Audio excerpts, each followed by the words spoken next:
What's up, YouTube? It's your boy Polly C, back at it with another episode of Carpet Cleaning Guys Video Logs. And today is Swirly Sunday. That's right, working on a Sunday. I usually don't do that. But today I was referred to these folks. They live out in Port Ludlow, which is a very rural, small town, probably 2,000 to 3,000 population, if that. I do have a few customers up in this area. It's about a 20-minute drive from me, so it's not too far. But as far as your other local competitive carpet cleaners, this would be way off the map.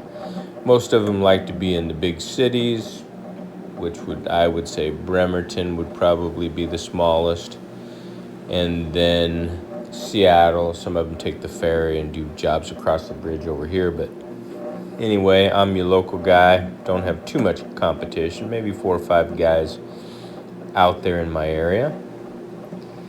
And this particular client requested low moisture. She was very, very educated about the process, which was actually amazing. She was telling me about the encapsulation, about the dry times, about how it crystallizes. I don't know if maybe she watches my videos, she never said anything about it, and I didn't mention it, but she had a pretty good concept. And the whole time she was telling me about previous years' experience with steam cleaning and just how much water they used, and she was upset that they would pull the van in and hook up to her hose, and she felt like, you should have your own water, which surprisingly sometimes I do bring my 2-gallon jug in and mix up at the kitchen sink, but today I didn't do it.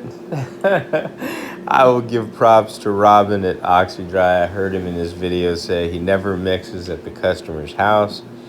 He pre-mixes his jugs, and that way you can just get right started. So I've been working on some methods, and I've been working on the shower feed method. And so in the morning, I'll mix up maybe 3 or 4 of my 2.5 gallon jugs with warm water and about 8 ounces of my Green Dragon. That's my base. I usually don't have to boost at all. So I was ready to rock and roll on this job, which was good. I brought my own water in. But yeah, she was telling me, it would take sometimes 2 days for the carpets to dry, and it was a big brand name company. I'm not going to say the name, but I know the units that they have in their vans are very expensive, really nice models too out here. So not sure why it would take that long to dry, why they would over wet carpets with that much power, but there are some guys that are just out there to get in and out, and all they do is one stroke. And you can actually, with steam cleaning, you can manage to do one dry stroke, which is half of your triangle.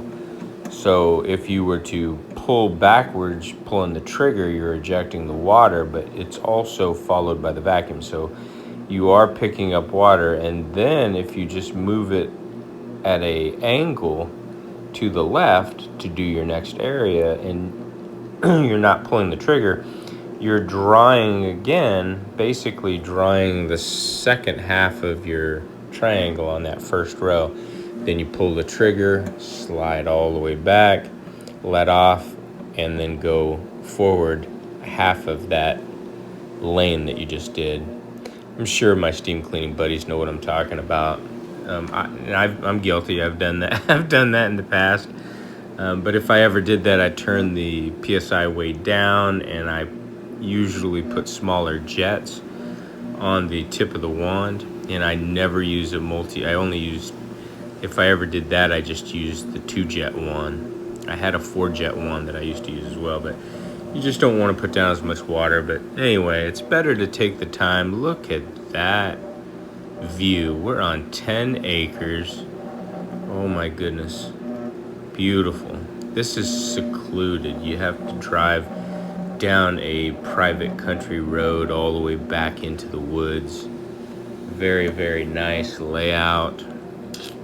Anyway, no disrespect to my steam cleaning friends, because yes, indeed, I do refer a lot of work to the steam cleaners out here, because I know the limitations of VLM, and yes, there are some jobs that will do better and are able to be cleaned quicker with steam cleaning. No doubt about it, so don't knock it. I've done it both. There's a place for all of it, and as far as what I market for, I'm marketing this niche right here. I'm marketing these homes that are not rat nasty, not filthy, and I'm not saying steam cleaners only do rat nasties. No way.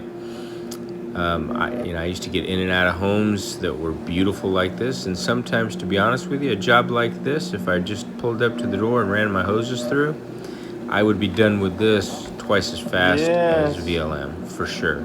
Get the same results. So anyway, back to the job at hand with the Swirly Sunday. This machine is the new Swirly rotary machine. It's not in orbital, it is rotating 360 degrees. I do have an Ironman pad up underneath it. Has a Malish pad driver with a built-on riser. And I pre-sprayed this with Green Dragon, 2 ounces per gallon in the jug, using the work sprayer. That way I could control the spray, make sure. These days when it's on wood floor, I don't even spray that area. I just spray a little heavier, like where I'm at, towards the center, so that I can distribute the solution out that direction. And then if I do need to get the edge real good, I'll just spray it with a spray bottle. The sunken living room, I'll be doing that next, but check it out. I gotta go get my deck brush, lay some triangles on this puppy, head to my next job. There you go. Polly C's new Swirly, hitting it on Swirly Sunday. Appreciate y'all watching another episode, and I'll see you in the next one.